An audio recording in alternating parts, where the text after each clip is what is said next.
కోవిడ్లో చూసినటువంటి పరిణామాలకి దీనికి ఏమైనా సిమిలర్ లక్షణాలు అనేవి సిమ్టమ్స్ అనేది మనం చూడొచ్చా? ఏ ఏజ్ ఒక్కొక్క వేవ్ ఒక్కొక్క ఏజ్ని మనం చూసాం లాస్ట్ కోవిడ్ టైంలో.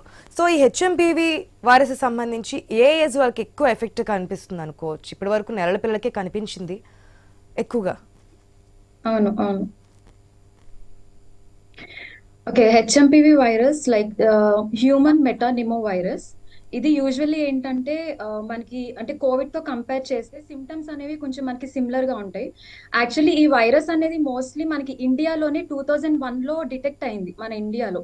ఓకే. సో ఈ రికవరీ అనేది 99% రికవరెన్స్ అనేది ఉండింది. కాకపోతే ఆ టైంలో ఏంటంటే ఈ డయాగ్నోసిస్ టెస్ట్ కిట్ వచ్చేసి మనకి 15 to 20,000 ఛార్జ్ ఉండేది.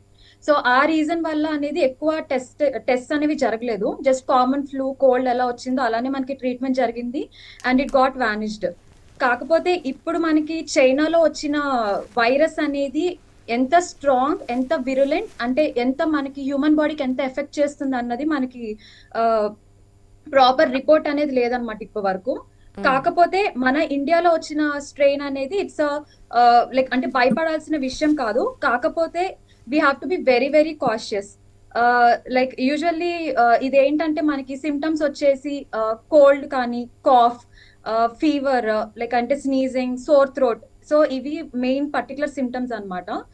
అండ్ ఇది mostly children and older age people లో చాలా ఎక్కువ ఎఫెక్ట్ అవుతుంది ఇప్పుడు presently. Because like weaker immune system ఎవరికైతే ఉంటుందో అది మోస్ట్లీ లక్ష్య గారు ఉన్నది మనం వింటర్ సీజన్.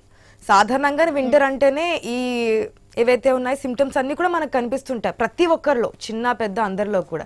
మనం ఎట్లా ఐడెంటిఫికేషన్ చేసుకోవాలి ఏది వైరస్? సాధారణంగా ఏదైనా ఇట్లా జలుబు, దగ్గు, తలనొప్పి, జ్వరం వస్తూ ఉంటే అరే సీజనల్ కదా అట్లాగే ఉంటుందని చెప్పి ఇంట్లో ట్రీట్మెంట్ తీసుకుంటుంటారు. పిల్లలకు కూడా ఏదైతే మెడిసిన్స్ ఉంటే అవి యూజ్ చేస్తూ ఉంటారు.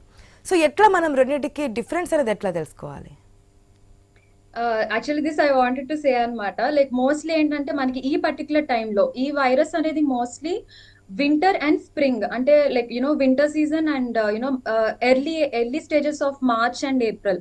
సో ఈ టైంలో ఎక్కువ ఈ వైరస్ అనేది మనకి వస్తుంటుంది అనమాట. సో ఈ పర్టికులర్ టైంలో మనకి ఏమైనా కామన్ కోల్డ్ కానీ, కాఫ్ కానీ, లేకపోతే సోర్ థ్రోట్ ఇలాంటి సిమ్టమ్స్ కనుక ఉంటే 100% compulsory you have to show to doctor. అంటే దగ్గరలోనే డాక్టర్స్ మనకి చూపిస్తే వాట్ ఇట్ ఈస్ అన్నది మనం కంపల్సరీ ఐడెంటిఫై అనేది చేయొచ్చు.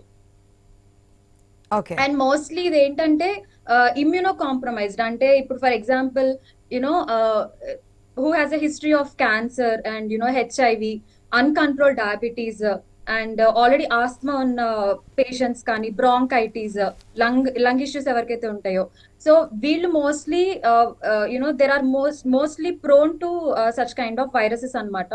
వీళ్ళు ఎక్కువ చాలా కేర్ఫుల్ గా ఉండాలి. And elderly people and children. And mostly ఇది ఇండియాలో 5 to 6 కేసెస్ డిటెక్ట్ అయింది, like in Gujarat and Bengaluru and New Delhi, Kolkata. And ఇది వచ్చిన వైరస్ బేబీస్ ఎవరైతే ఉన్నారో ఆల్రెడీ టూ బేబీస్ డిశ్చార్జ్ అయ్యారు విత్ సేఫ్ ప్రోటోకాల్. అండ్ ఎక్కువ అంటే మన ఇండియాలో ఉన్న స్ట్రెయిన్ అనేది it's not virulent, but we have to be very very cautious. అంటే మనం డూస్ ఏం చేయాలి, don'ts what we have to do అన్నది we have to be very very cautious. అవును, కానీ ప్రజల్లో కూడా ఉంటుంది, పీపుల్ కూడా అవేర్నెస్ రావాలి. కోవిడ్కి దీనికి సిమ్టమ్స్ అయితే చాలా దగ్గరగా ఉన్నాయి. మరి వేవ్స్లో డిఫరెన్స్ కూడా కనిపించింది మనకి. కోవిడ్కి ఫస్ట్ వేవ్కి, సెకండ్ వేవ్కి, థర్డ్, ఫోర్త్ వేవ్స్కి చాలా డిఫరెన్స్ కనిపించింది.